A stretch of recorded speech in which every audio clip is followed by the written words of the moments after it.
Okay, let's dive right into this. In today's explainer, we're going to take a fun, everyday slice of life conversation, specifically Chapter 8 from our source material, Ted Forms a Rock Band, and we're going to use an incredibly cool cognitive trick to permanently lock the English idioms from it right into your brain. So I want you to picture this. You just walked into a kitchen. A teenager, Ted, is about to hit up his mom, Susan, for a lot of money to buy some music gear. For right now, just listen and let the conversation play out in your head. "You're in good spirits today, Ted." And Ted replies, "I've got great news, Mom." Susan asks, "What is it?" Ted says, "Amber and I are going to start a rock band." Susan tells him, "Good for you." Then Ted says with genuine teenage urgency, "Mom, I'm not going to beat around the bush. I need to borrow $1,000 for a new guitar." Susan gives him a pragmatic, grounded reality check. "Ted, your father and I can't shell out that much. We aren't made of money." "You're not? I thought you were millionaires, like Donald and Ivana Trump." Susan quickly corrects him, leaning into that mom tone.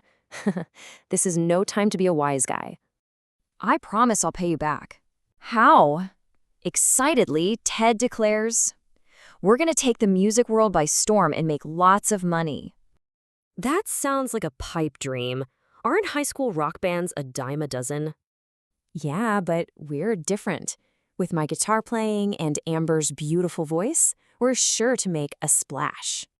Susan's tone shifts to something much more serious. "Well, we're going through hard times. You're going to have to work for that $1,000. Ted asks, "How?" "You can bake cookies." Defeated, Ted replies, "I bet Mrs. Clapton never made Eric bake cookies, but I guess those are the breaks." And scene. Okay, take a deep breath and just let your mind relax for a second. In that short, totally normal conversation, 12 distinct English idioms just flew right by us. Phrases like in good spirits, shell out, pipe dream, and make a splash.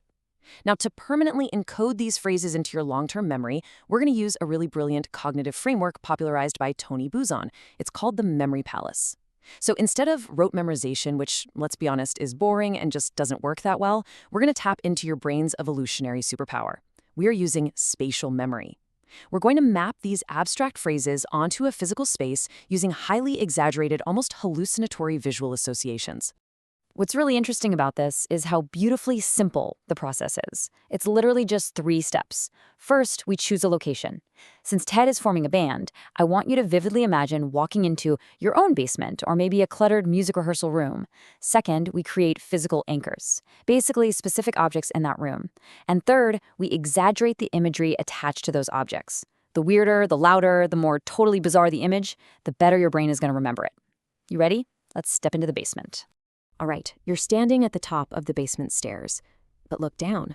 The stairs aren't made of wood. They're actually made of giant, bubbling bottles of champagne, and they're literally singing happy songs. These spirits are incredibly happy. This is your anchor for being in good spirits. You walk down the singing stairs and reach the rehearsal room door. Ted is standing there, but he isn't going inside. Instead, he's literally taking his guitar and violently hitting a giant living green bush that has somehow grown right in front of the door. He is quite literally trying to beat around the bush. Now look right above that door. There's a bright, buzzing neon entrance sign. Taped all over this sign are a dozen giant, shining silver dimes. And the sign is flashing the words, "Cheap, cheap." You can actually see the light reflecting off the coins. This encodes that something is common and cheap, or a dime a dozen. As you push past the bush and enter the room, look at how the instruments map out the rest of the space. And this brilliantly illustrates how bizarre imagery works. First, look at the drum kit. But the drums aren't made of plastic or metal. No, they are made of giant, fragile seashells. Every single time you hit a drum, you hear this loud crunch. It breaks open, and literal dollar bills flutter out. You have to shell out the money. Next to the drums is the amplifier. It's glowing green. Why? Because it's entirely constructed from tightly packed, glowing stacks of $100 bills. You can smell the ink, you can feel the paper texture. That amp is literally made of money. Right in front of the amp is the microphone stand. But there's no microphone. Instead, there's a nasty little puppet with a giant mouth attached to the stand. Every time you step up to sing, the puppet interrupts you with sarcastic, annoying jokes. It's being a total wise guy. And resting on the floor is the bass guitar. You reach down and pluck the thickest string. Instantly, a massive bucket of freezing cold water splashes straight out of the base, completely soaking you and the floor. You just make a splash. Suddenly, out of nowhere, you hear a deafening crash. Look over at the basement window. A literal violent thunderstorm has erupted right through the glass.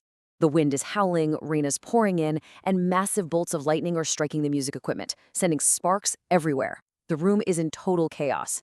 This intense, unforgettable weather event, tearing through the room, perfectly encodes the ambition to take by storm. Now, let's move along and see how this builds as we look upward to the ceiling. Running directly across the ceiling is a giant, translucent plumbing pipe. Inside that pipe, you can see bubbly, floating, almost cartoonish dreams drifting by. Images of mansions, fame, and gold records. It's a literal pipe dream. Attached to that ceiling is a single light bulb, but it's barely working. It's flickering, dying, and creating this really dim, difficult atmosphere. Surrounding this dying bulb, floating in midair, are tiny, heavy, solid rocks. Life in this dim light feels incredibly difficult.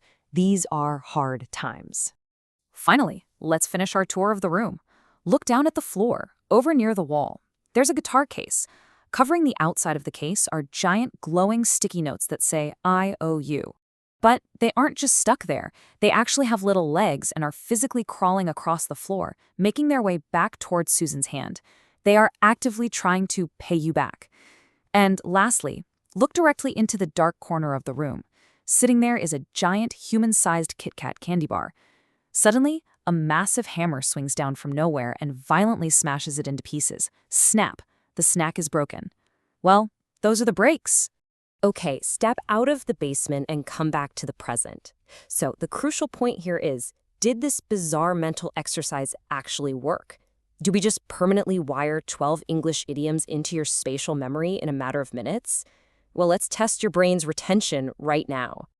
Here's my challenge to you. Without rewinding, without looking back at your notes at all, what exactly was happening with the drum kit? And what was stretching across the ceiling?